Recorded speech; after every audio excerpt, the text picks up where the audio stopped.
अहमदाबाद के एक बड़े अस्पताल में महिलाओं का विशाल जमावड़ा, मंच पर बैठे डॉक्टर, लेकिन चर्चा ने सबको सोचने पर मजबूर कर दिया। इंटरनेशनल वुमेन डे पर हुआ ऐसा आयोजन जहां महिलाओं ने खुले मंच पर पूछे स्वास्थ्य और जीवन शैली से जुड़े बड़े सवाल। डॉक्टरों की टीम ने दिए ऐसे जवाब जिनसे कई महिलाओं की सोच ही बदल गई। आखिर क्या था इस खास कार्यक्रम में? अहमदाबाद में अंतर्राष्ट्रीय महिला दिवस के अवसर पर एक ऐसा कार्यक्रम आयोजित हुआ जिसने स्वास्थ्य और जागरूकता को लेकर नई चर्चा छेड़ दी। रविवार 8 मार्च 2026 को अहमदाबाद के प्रसिद्ध केडी हॉस्पिटल में महिलाओं के लिए एक विशेष स्वास्थ्य संवाद का आयोजन किया गया। इस कार्यक्रम में बड़ी संख्या में महिलाओं ने हिस्सा लिया, जिनमें संवेदन क्लब की सदस्य भी शामिल रही।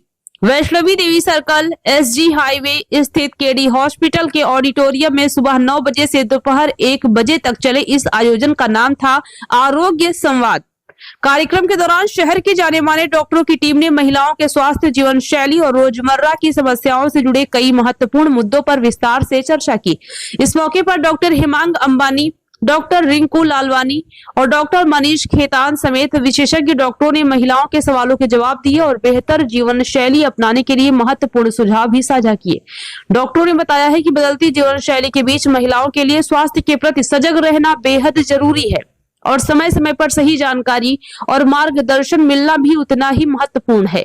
कार्यक्रम में मौजूद महिलाओं ने भी खुलकर अपने सवाल रखे और विशेषज्ञों से सीधे संवाद का मौका मिलने पर खुशी जताई। इस आयोजन ने न केवल महिलाओं को स्वास्थ्य के प्रति जागरूक किया, बल्कि स्वस्थ और संतुलित जीवन जीने की दिशा में नई प्रेरणा भी दी। ये आए बार बार दिले गाए, आप जियो हजारों साल, ये हमारी है आरज़ू। Happy birthday to you, happy birthday to you, happy birthday Happy birthday to you. Happy birthday. बार बार दिन ये आए, बार बार दिल गाए, बार बार दिन ये आए, बार बार दिल गाए, आप जियो हजारों साल, ये हमारी है आरज़ू।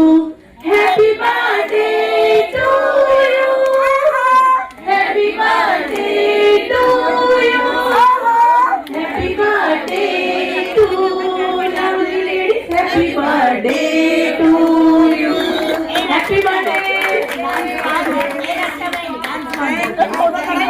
संभळायचे बधाने? Yes. Happy Women's Day everyone out there. Okay. So happy to see કે તમે લોકો આ જે બી અવેર છો, આયા છો, questions create કરીને પૂછો છો. That's very good. I'm really happy to see this. Yes. So as women we are progressing. We are addressing our problems and we are asking about it, right? એક સૌથી મોટી most important વસ્તુ છે. પહેલા તો આપણે અવેર જ નહોતા. ઓ આપણને બી પ્રોબ્લેમ હોય નો. We are there for everybody else, right? But to be aware about, be there for yourself first, then you'll be there for others. Okay? Yes. So I was told कि mostly 40 plus people છે.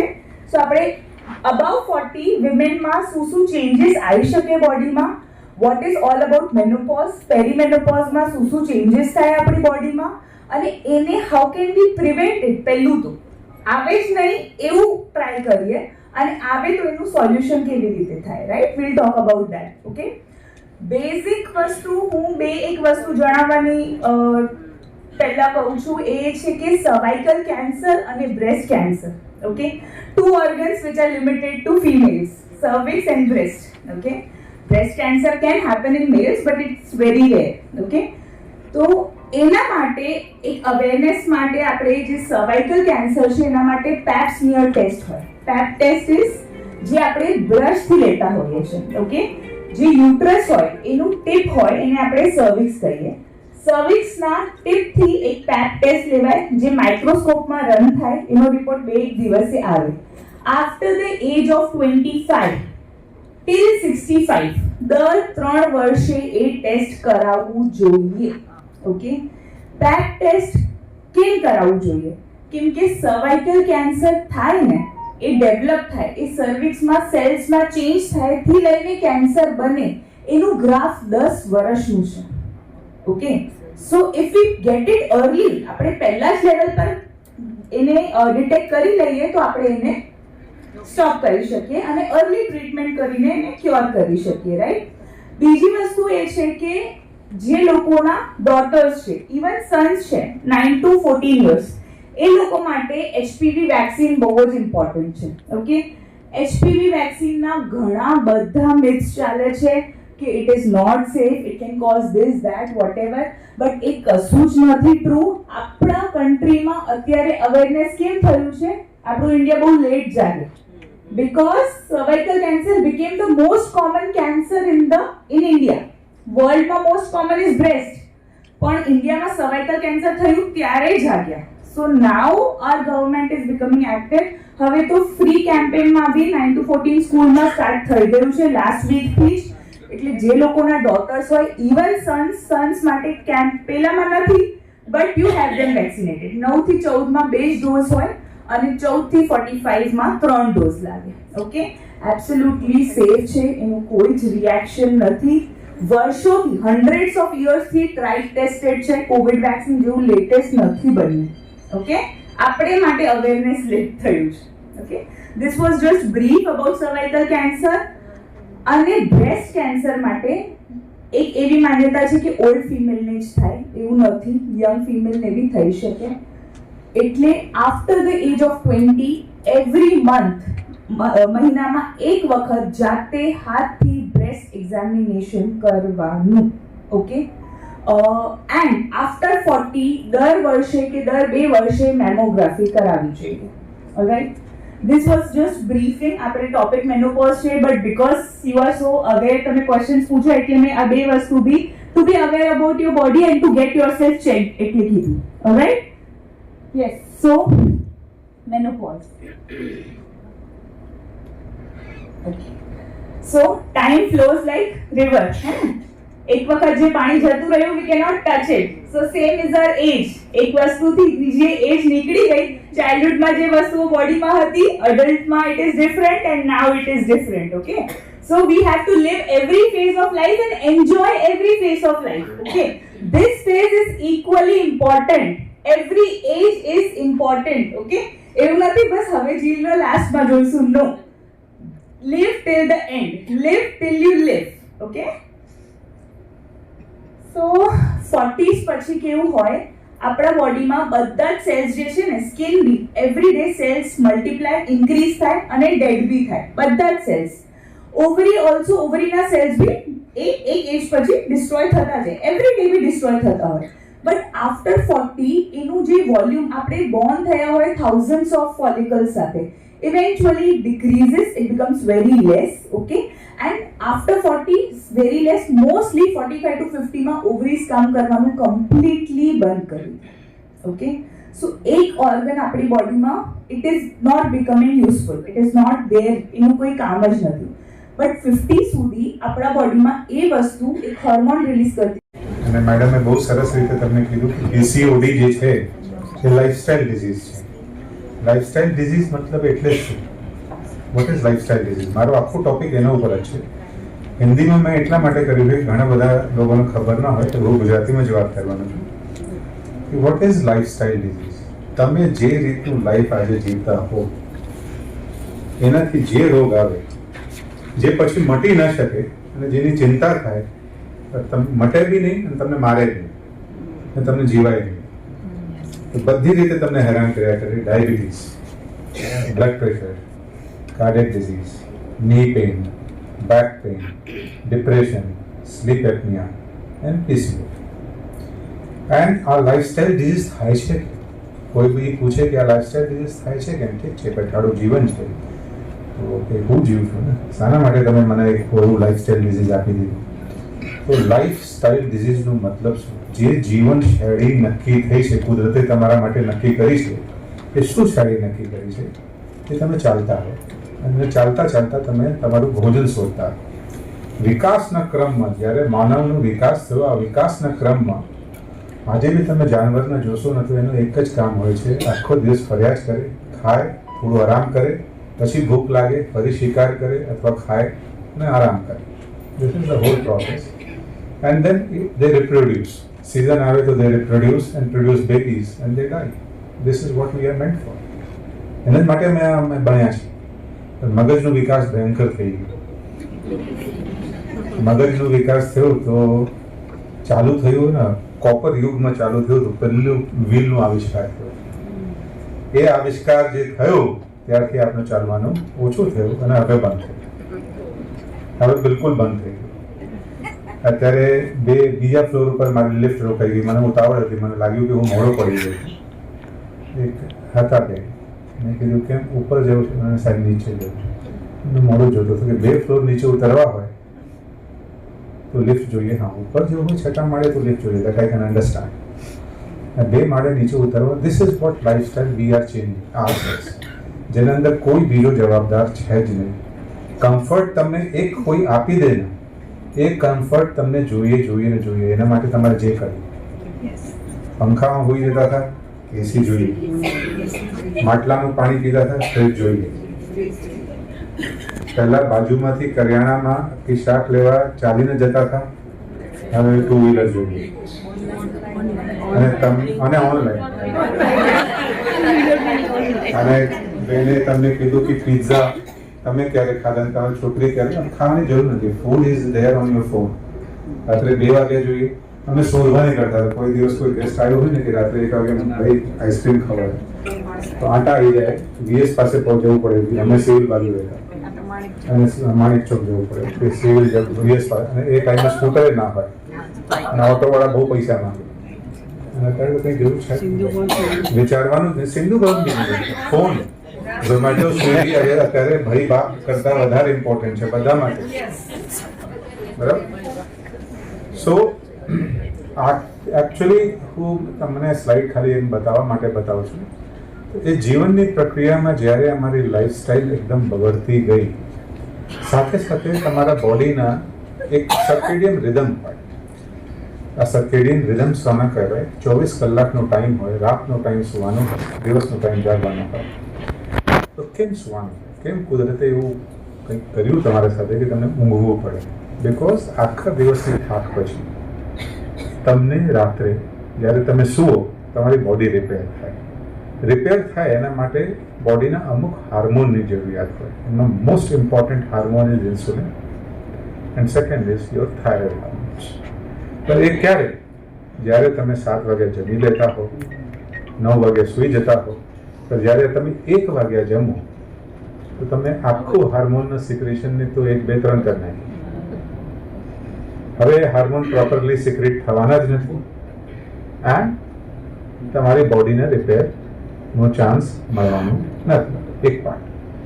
બીજું part એ થાય છે કે when we start getting obese because of our lifestyle, અમારું વજન વધતું જાય છે.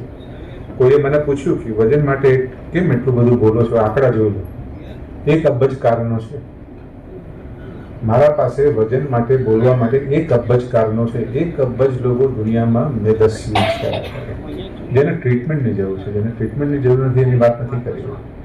તો તમે મેદસ્વી ખાઓ તો કેમ મેદસ્વી ખાઓ? બોડીની જરૂર શું છે કે તમારી એનર્જી કન્ઝર્વ કરે?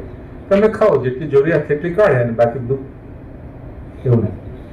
See the body has a instinct two survive. એને જીવવું છે. એને જીવવા માટે, સર્વાઈવલ માટે કંઈક જોઈએ. અને જેટલા લોકો છો મારી વાત માનશો, તમે ડાયટિંગ કરશો ને તમારું વજન ઉતરશે. સપોઝ 100માંથી તમે 80 આવી ગયા, ફરી નોર્મલ ચાલુ કરો તો 102 થશે. પછી ફરીથી ડાયટિંગ કરશો તો 80 તો કોઈ દિવસ નહીં પહોંચે, 85, 87 ઉપર થઈ જશો. અને ચોથી વાર ડાયટિંગ કરશો તો 5 કિલો એની માંડ ઉતરે. કારણ એ છે કે બોડીને એ ખબર નથી કે તમે ડાયટિંગ કરી રહ્યા છો. બોડીને એટલું ખબર છે કે તમે કંઈક કારણસર ભૂખમરીના સ્ટેજમાં છો, તમને ભોજન મળતું નથી. તો એ તમારી બોડીને બચાવવા માટે પહેલું શું કરે કે મેટાબોલિઝમ ઓછું કરી નાખે અને બાકી એનર્જી યુઝ થાય. તો એ પૈસા જેવું છે. બેંકમાંથી પૈસા નીકળે તમારા ઘેર ખર્ચ કરવા માટે તો તમને બહુ દુખે. ગમે તેમ બેંકના પૈસા તો પાછા જવા જ જોઈએ. ઠીક છે, કોવિડના ટાઈમે કમાયા નહીં, કોવિડ પછી તો એ બેલેન્સ બરોબર કરો. તો એવી રીતે બોડી કરે. બોડી એનર્જીને વેસ્ટ કોઈ દિવસ નહીં કરે, બિકોઝ એનર્જી સર્વાઈવલ માટે બહુ જરૂરી છે. તમે જે એક્સ્ટ્રા ખાશો એમાં જેટલી જરૂરિયાત છે એટલું કાઢી લેશે અને બાકી બધી જ વસ્તુઓ આવા દુષ્કાળના ટાઈમે જ્યારે તમને ભોજન ન મળી શકે એ ટાઈમના વિચારીને એના ડિપોઝિટ્સમાં લઈ લેશે. એના ખ્યાલ નથી કે એને ભોજન નહીં મળે એવી તો શક્યતા જ નથી. અને તો ભોજન જ્યારે જોઈએ તો સ્વિગી બેન અને ઝોમેટો ભાઈ છે જ, લેકિન તોય એ બિચારો કરી જ લે, કેમ કે તમે ડાયટિંગ કરીને એને હજી યાદ કરાવો છો કે દુષ્કાળનો સમય આવ્યો છે.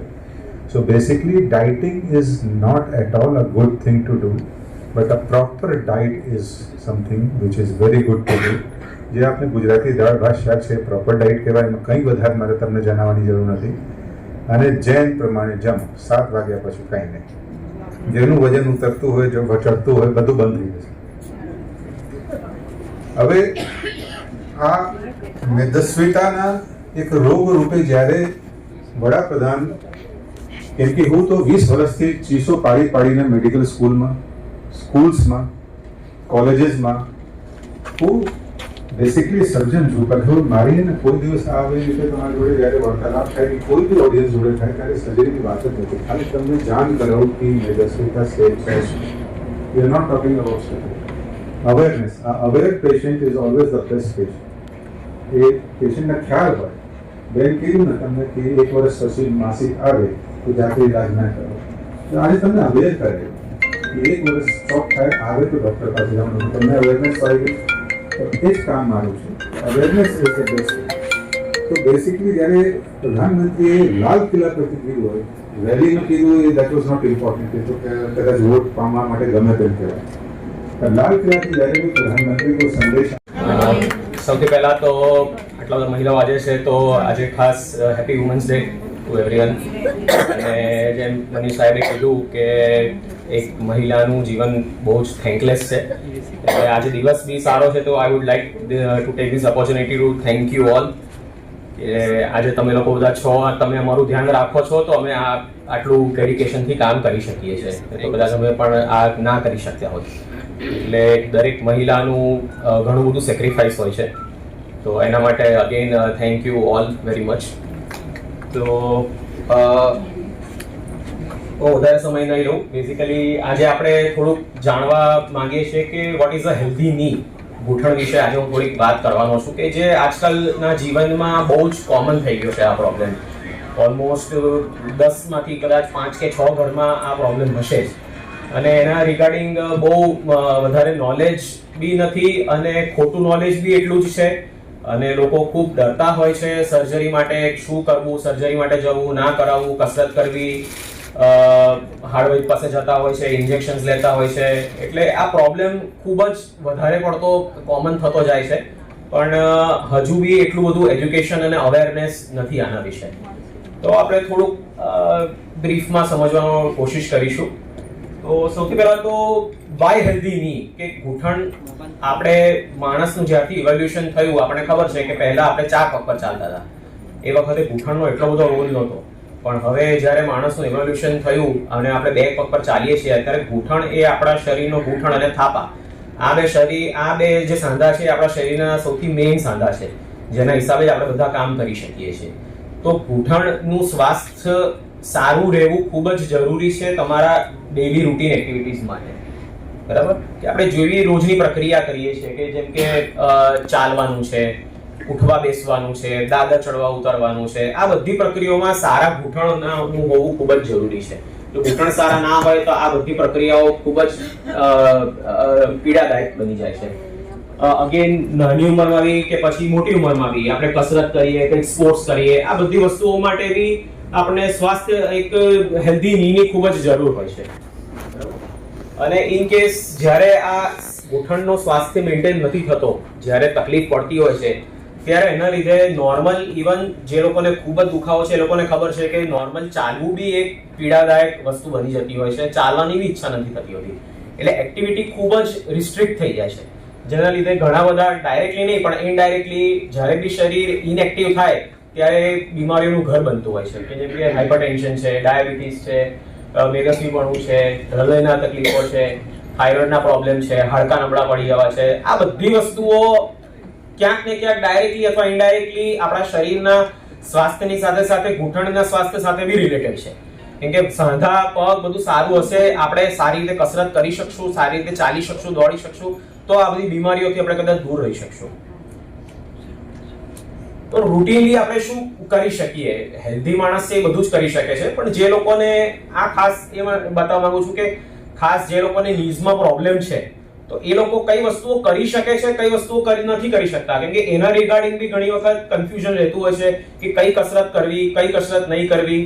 તો બેઝિકલી સ્વિમિંગ એક બહુ સારી કસરત છે. સ્વિમિંગ આખા શરીરને ના બધા જ અંગો અને બધા જ સાંધાઓને આપણે હેલ્ધી બનાવે છે. પ્લસ સ્વિમિંગ એક એવી એક્સરસાઇઝ છે જેની અંદર ગ્રેવિટી એલિમિનેટ થઈ જાય છે. એક વસ્તુ તમારે ધ્યાન એ રાખવાની છે કે કોઈ બી સાંધા પર લોડ આવે છે ગ્રેવિટીના લીધે, કે એવી કોઈ બી વસ્તુ છે કે જેની અંદર ગ્રેવિટી એલિમિનેટ થઈ જાય ત્યારે એ વસ્તુ સાંધા પર બિલકુલ લોડ નથી આપતી. એટલે સ્વિમિંગ એક ખૂબ સારી કસરત છે જે તમારે ઘૂંટણમાં તકલીફ હોય તો પણ તમે કરી શકો છો, એનાથી કોઈ નુકસાન નથી. ઇવન આજકાલ એક નવો ટ્રેન્ડ ચાલુ થયો છે કે પાણીમાં વોકિંગ, એવી હવે ઘણા લોકો એડવાઇસ કરતા હોય છે કે જે લોકોને દુખાવો બને બહુ રહે અને ચાલી ના શકતા હોય એ લોકો પાણીમાં જો તમે ચાલવાનો ટ્રાય કરશો તો ગ્રેવિટી એકવાર એલિમિનેટ થઈ જાય તો પછી એ દુખાવો બી નથી થતો હતો.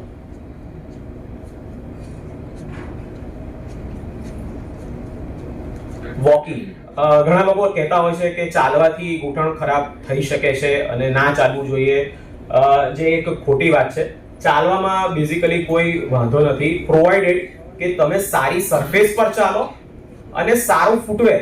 સારું ફૂટવેર ખૂબ જ અગત્યનું છે. પછી તમે ચાલવા નીકળો પણ પેલું ચામડાની ચપ્પલ પહેરીને ચાલવા નીકળો તો એના લીધે જે ગ્રાઉન્ડ રિએક્શન ફોર્સ આવતો હોય છે એ ઘૂંટણ પર બહુ લોડ લાગતો હોય છે. એટલે હું ખાસ સલાહ આપીશ કે તમે ચાલો, એનો વાંધો નથી, તમારું જેટલો સ્ટેમિના છે, જેટલું તમને કમ્ફર્ટ છે. ધારો કે 15 મિનિટ ચાલ્યા પછી તમને એમ લાગે કે હવે મને તકલીફ પડી રહી છે તો થોડુંક રેસ્ટ રાખીને પછી ચાલો. You break it down. Continuous અડધો કલાક, પોણો કલાક, કલાક ચાલવું કે ભાઈ મારા ડોક્ટરે મને હૃદય માટે કીધું છે કે અડધો કલાક ચાલવું, એટલે કન્ટિન્યુઅસ ચાલતા રહેવું એવું જરૂરી નથી. You can break it down, કે તમને લાગે 10 મિનિટ પછી હું થાકી ગયો છું, મને દુખાવો થઈ રહ્યો છે, તો you can break it down કે 10 મિનિટ ચાલો, એક બ્રેક લો નાનો, પછી પાછું ચાલો. પણ અગત્યનું એ છે કે સારું ફૂટવેર અને સારી સરફેસ, સારી જગ્યા પર ચાલો અને સારા વોકિંગ શૂઝ જે સ્ટાન્ડર્ડ કંપનીના જ આવે છે, બરાબર છે, એનું જે સોલ ને બધું હોય છે સપોર્ટ વાળું હોય છે. એટલે જ્યારે તમે સારું ફૂટવેર યુઝ કરીને તમારી સ્પીડ પર સારી રીતે ચાલો છો તો એ હેલ્પ જ કરે છે, તમારા મસલ્સને મજબૂત કરે છે, તમારા જોઈન્ટ્સનું લચીલુંપણું મેન્ટેન રાખે છે. સાયકલિંગ, અગેન સાયકલિંગમાં પણ ગ્રેવિટી એલિમિનેટ થઈ જતી હોય છે, એમાં બી ગ્રેવિટીનો રોલ નથી આવતો. એટલે સાયકલિંગ બી એક સારી કસરત છે જે તમે વિથ ની પ્રોબ્લેમ તમે કરી શકો છો. શું ના કરવું જોઈએ? જોગિંગ. જોગિંગમાં બેઝિકલી શું થાય છે કે ઓલ્ટરનેટ પગ પર તમારું શરીરનું પૂરું વજન આવતું હોય છે અને ફોર્સમાં વજન આવતું હોય છે. એવું કહેવાય છે કે જ્યારે તમે દોડો છો ત્યારે તમારા એક ઘૂંટણની ઉપર તમારા વજનના 10 ગણું વજન એની પર આવે છે. તમે ઇમેજિન કરો કે કેટલું ઘૂંટણ પર એ લોડ આવે છે, અને જ્યારે તમારું ની હેલ્ધી ના હોય ત્યારે એની પર એ ખૂબ ટોલ આવે છે અને એના લીધે નુકસાન વધતું જાય છે. એટલે તમે ચાલો પણ જોગિંગ ના કરો. ક્રોસ લેગ સિટિંગ, જે પલાઠી વાળીને બેસવાનું કહીએ છીએ. અગેન આમાં હું એક વસ્તુ એડ કરવા માંગીશ કે જે ક્રોસ લેગ સિટિંગ છે એ મેઇનલી નુકસાન ક્યારે કરે છે? જ્યારે તમે નીચે બેસો છો. કારણ કે નીચે પલાઠી વાળી બેસીને જ્યારે પલાઠી ખોલો અને ઊભા થાઓ ત્યારે ઘૂંટણ પર ખૂબ લોડ આવતો હોય છે. એટલે એ વસ્તુ અવોઇડ કરવી જોઈએ. સેઇંગ ધેટ તમે ધારો કે બેડ પર બેસો છો પલાઠી વાળીને તો તમે બી નોટિસ કર્યું હશે કે એમાં આપણને તકલીફ નથી પડતી, કારણ કે એમાં આપણને લોડ નથી પડતો. એટલે ક્રોસ લેગ સિટિંગ પલાઠી વાળીને બેસવું, તમારા જોઈન્ટમાં જો લચીલું છે એનો વાંધો નથી, પણ જમીન પર પલાઠી વાળીને બેસવું એ અગેન્સ્ટમાં છે આપણી. સ્કોટિંગ, ઉભળક પગે જે બેસવું. અગેન એ ઉભળક પગે જે બેસીએ છીએ એની અંદર નીની એક્સ્ટ્રીમ મૂવમેન્ટ થાય છે અને એ ખૂબ જ વળેલા પગ પર ખૂબ વજન આવતું હોય છે, જેના લીધે ઘૂંટણમાં નુકસાન થતું હોય છે. એ ના કરવું જોઈએ. સ્ટેપ્સ, દાદર ચડવા ઉતરવામાં પણ એક જ પગ પર ખૂબ જ વજન આવતું હોય છે. એટલે હવે જ્યાં આપણે કમ્પલસરી છે ત્યાં આપણે નથી અવોઇડ કરી શકતા, પણ જ્યાં લિફ્ટનો ઓપ્શન હોય, એસ્કેલેટરનો ઓપ્શન હોય કે ભાઈ ક્યાંક એવી જગ્યા ગયા છે કે નહીં જઈએ તો ચાલશે, તો ત્યાં આ વસ્તુ આપણે અવોઇડ કરી શકીએ. અગેન કોન્ટેક્ટ સ્પોર્ટ્સ, કે જે લોકોને નીની ઇન્જરી થયેલી છે કે ઘસારો છે, તકલીફ છે, એ લોકોએ ઓબ્વિયસલી સ્પોર્ટ્સ ને બધું જ્યાં સુધી પ્રોબ્લેમ સોલ્વ ના થાય ત્યાં સુધી અવોઇડ કરવું જોઈએ. જમ્પિંગ, અગેન જમ્પિંગ બી એક ખૂબ જ વિગ્રસ એક્સરસાઇઝ છે, એટલે એ બી ના કરવી જોઈએ. સાહેબ ઘણું બધું બોલી ગયા છે વેટ લોસ માટે, એમને બી કદાચ આઈ થિંક સમજાયું છે કે એના લીધે બી આર્થરાઇટિસ ને બધું થતું હોય છે, તો હું બહુ એની પર નહીં જાઉં. બટ આઈ અન્ડરસ્ટેન્ડ કે એક એજ પછી ઇટ બીકમ્સ ડિફિકલ્ટ. એટલે હું અત્યારથી કહું છું કે જ્યારથી આપણે કંટ્રોલ કરી શકતા હોઈએ છીએ કે આપણે એ સ્ટેજમાં આવીએ જ નહીં કે આપણે એ વસ્તુ કરવી